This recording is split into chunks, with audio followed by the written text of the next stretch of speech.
Buongiorno, benvenuti to my kitchen. And today we're gonna make risotto, mushroom risotto. Risotto we made often at home. But in America, in the 80s, I really sort of got into risotto when I opened Felidia, and there was a big request on how do you make risotto. So here it is. You start with a nice wide pan because there's a lot of mixing going on. The stock, the wine all have to evaporate. So let's start with some oil. Some shallots. Now you could use onions if you'd like, but shallots I like because they give a lot of flavor. And here we have leeks. Let's put some salt, just a little bit of salt. Rice. To make a good risotto, you need a short grain rice. I remember as a kid, my job was you put the rice like that on the table and you look through it, and we used to remove pieces of rocks or something and we would clean. So it was our duty as children to clean those rices and get them ready for the risotto. Let's put the rice in and toast the rice. Brown rice is where the bran is still on it, but regular white rice is where the bran is milled. You have the heart of the rice, which is about 95% starch. We toast the rice and we make the little capsule so that we can control the release of the starches from the rice itself. Next, we add white wine, good white wine.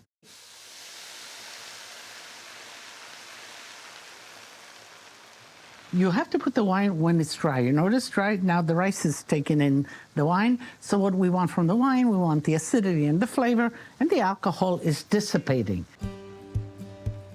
Now, let's get the mushrooms. The more you have mushrooms, the better the risotto. Here we have chanterelles, nice chanterelles, oyster mushrooms, the light yellow ones, the gray one, delicious. Here we have the cremini, the shiitake, and the hen of the woods. Beautiful mushroom, just like a bouquet of flowers. Just cut them in slices, just like that. In cooking, what's important is, you see what you're doing, but also the sound. I'm hearing that the rice is kind of beginning to stick to the pan. So I'm gonna add the hot stock, but just a little bit of hot stock. The rules of making risotto: 1 cup of rice with 3 cups of liquid added to it will yield 2 cups of risotto. So it's a 1, 2, 3 situation. I opened my first restaurant in '71. That was in Queens. And then we came to Manhattan in '81. We opened Felidia. And there, because I was rather young, I became the chef, this young Italian woman chef. Everybody was young, women, Italian chef in the kitchen of a restaurant. And one day, who comes in but Julia Child and James Beard, both of them, big towering figures, came in. And she wanted to taste my risotto. And it was mushroom risotto, just like this. And she loved it. She called me over and I went, of course, and we discussed it. She came the second time. And ultimately, she wanted me to teach her how to make risotto. So you can imagine me teaching Julia Child.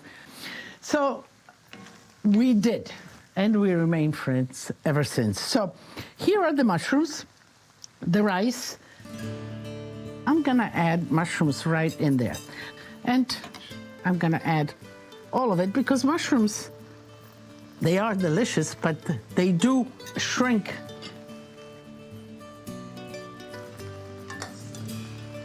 And you have to add a little bit of stock, just enough to cover and to continue the cooking process.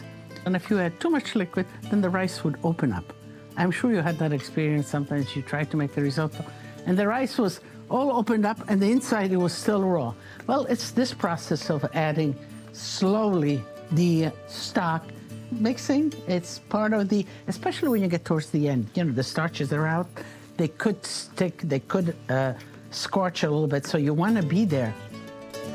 I think food that you cook at home is a great thing to pass on to the next generation, to your children, to your grandchildren. I'm on my grandchildren now, so I love cooking with them.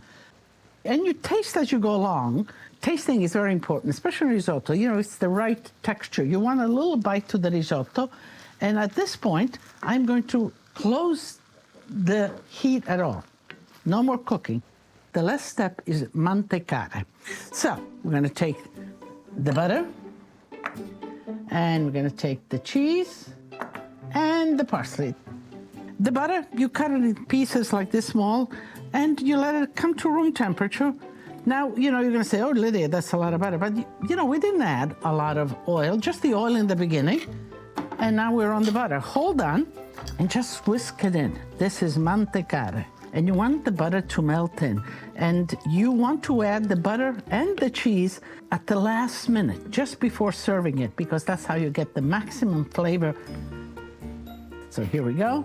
Let's add the grated grana here, just like that. Let me put a little bit of parsley too. I like my parsley. Hold on to the pan and whip it in. You want to serve this risotto just like that when it is ready. Let's get the dishes. I like to serve my risotto in a fondina. You can serve it in a flat plate, but I like the fondina. And I always use my little plate, so I don't. There we go. One ladle, I think, is enough if you serve risotto as a primo, and then you'll serve something else. Or if you want a main course, then you do 2 ladles, just like that. Now, you could grate some cheese before serving it, or you can put your grater and your cheese at the table and let your guests help themselves. Since there's parsley in there, a little bouquet. So here we are, a nice risotto. Bring it to the table, just like that.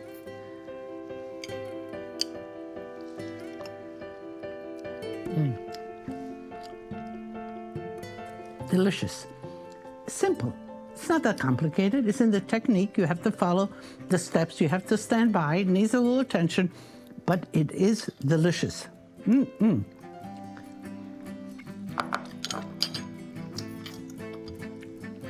So, did you get it? You got the technique? You got the recipe? So make sure you make some for your family, for your friends, and enjoy yourself when you're doing it. Immigrants like me have added to America's rich and diverse tapestry of culture, religion, and foods. It's a pleasure to have you here. In my upcoming Lydia Celebrates America special, I set out to meet some of our nation's more recent arrivals. What motivated their journey here? What challenges have they faced? And what does being an American mean to them?